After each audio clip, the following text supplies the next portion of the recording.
Jenna, and today I'm going to be talking about the differences I have found between American college and Australian uni. So I've been attending college in America for 3 and a bit weeks now, and just in those 3 weeks I have seen a lot of differences. Some of them are good. I'm not really sure which ones are good because now I'm looking at my list again and I'm like, ooh, these are actually kind of crappy. So I never realized that Australian unis are really lazy in a way. You don't have to go to class anywhere near as much, you have less assignments to do, and it's actually easier to pass. So coming over here was a real eye-opener and kind of a shock for me for a lot of different reasons. So these are the main differences I have found between American colleges and Australian unis. Number 1, the number of classes you have to attend. So back at home, I could make my timetable and get away with only going into uni once or twice a week because all of my classes, I'd only have like 2 contact hours for it or something, so I'd have a lecture and then a tutorial, so I'd just put them one after another, or I would literally just have a 2-hour lecture or a 2-hour tute. That would be the entire time that I had to be at class. Over here, I'm at class 5 days a week. I literally have 3 classes that run on a Monday, Wednesday, and Friday, like they run every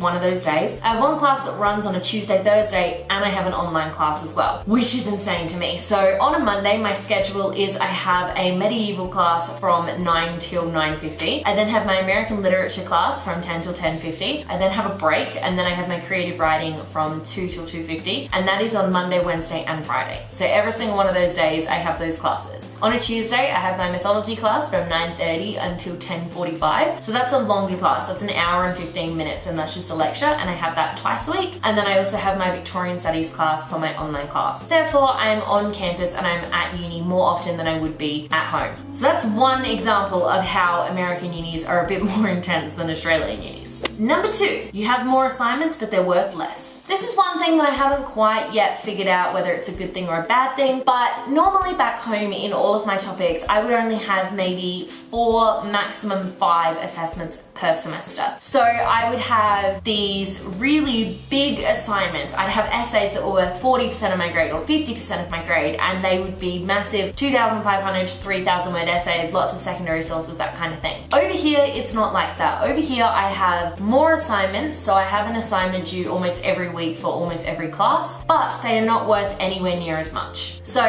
for an essay back home, it would be worth like 50%. For papers that I do over here, they're actually only worth like a certain number of points, which I will get to in a minute. So that's one thing I haven't quite decided if it's better or if it's worse, the fact that I have more assignments but they worth less. I think I prefer to have less assignments that are worth more because you really get to spend more time on them, whereas at the moment, because I'm doing so much in each of my classes and I have so many assignments, I don't get to spend as much time on them as I would like to do.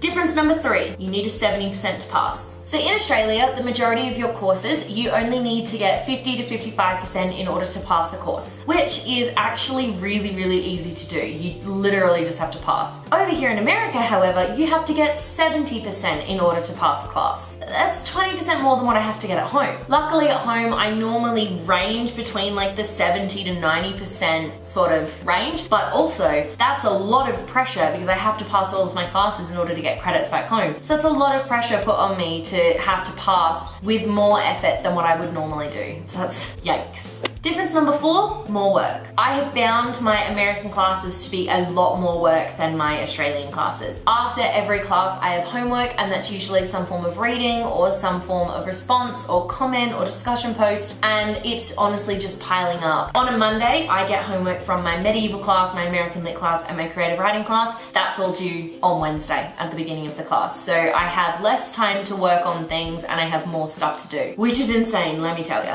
Difference number 6, readings. So back home, I got really good at writing essays and doing responses without actually reading any of the books that I had to read for class. I got super good at it. I would read like a couple of chapters here and there and I would kind of just get a feel for it. But mostly I would just listen really hard in lectures and tutorials, and I would be able to get enough of a picture that I was able to write my responses. Over here though, that is not the case. In the majority of my classes, I have reading quizzes, which means that the professors actually give us a quiz at the start of our lesson to make sure that we're actually reading the novels that we're supposed to read. That's really different for me. I haven't read a uni novel in like a good 6 months, I think, until I started this course, and now I'm reading a novel pretty much every day. It's insane. It's also really difficult because with the reading quizzes, my brain has just got so many novels going through it that it is difficult to separate and to figure out what goes between each reading quiz. English exams. So back home, I have never done an exam at uni apart from my very first year at uni when I did a philosophy course. That was like back in 2013 when I was at a different uni doing a different course. So we don't really talk about that. My uni that I'm at home at the moment, we don't do English exams because how do you do an English exam? You really can't, in a way. You are better off doing essays where the students are given a chance to express themselves and to express their ideas about the text that you've read. Over here, however, I have exams. I have exams for almost all of my topics. I have a midterm and I have a final exam, and I'm just sitting here going, how? What are you even going to put on an English exam? Are you going to put something really ridiculous? I remember the one test that I did for English, literally one of the questions was, what happens to the tree outside the window when Jane rejects Mr. Rochester? Something ridiculous like that in Jane Eyre, and I was like, I don't know. That was actually a book I'd read too, so I was like, I don't know. How am I supposed to know that? So apparently I have to memorize every single piece of information that goes on in every single book that I've read, and considering for one of my topics I'm already up to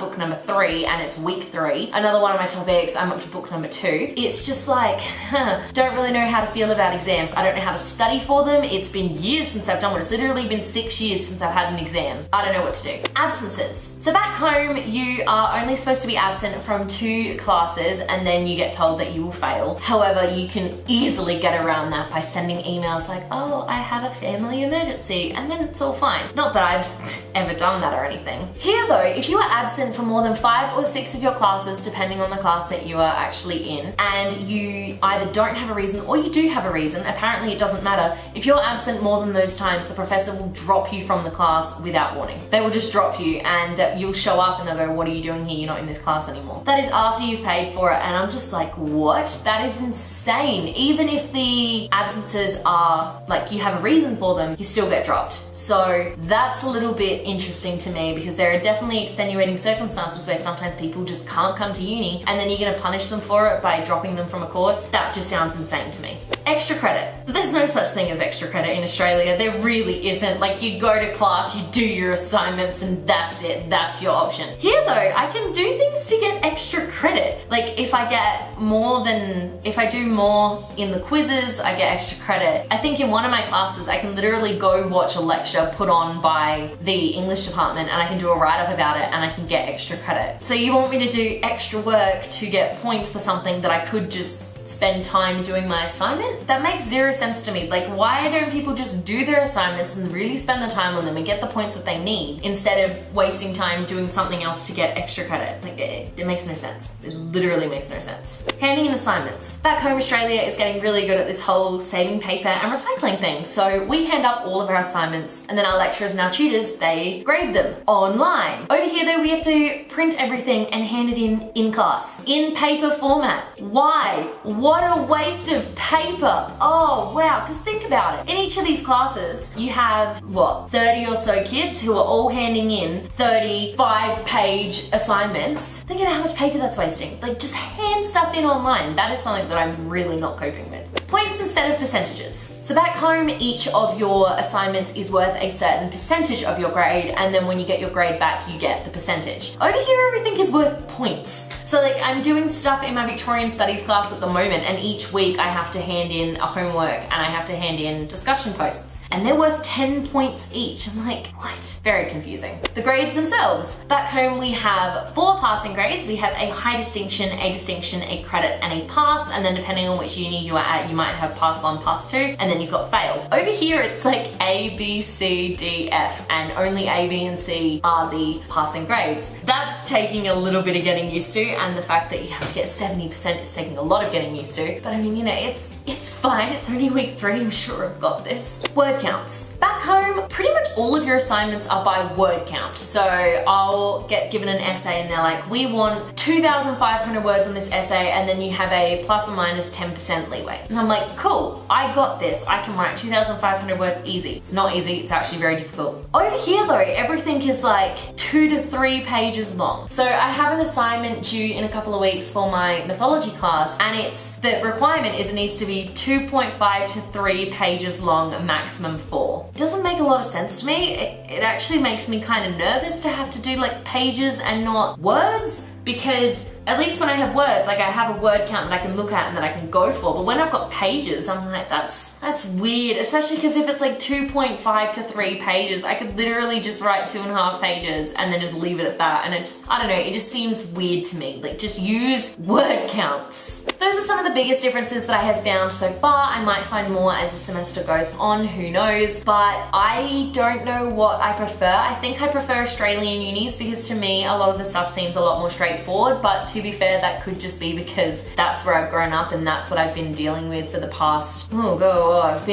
been at uni for 5 years now. 5 years doing a 3-year degree. I got this. Thank you so much for watching. Let me know in the comment section below if you go to university, what country you go to uni in, and tell me if any of this stuff sounds different or familiar to what you do in your uni, because I would really love to know. I am super, super curious to see the differences between universities and colleges all around the world. If you like this video, be sure to give it a huge thumbs up and don't forget to subscribe to my channel so you don't miss a thing. Stay random. Bye.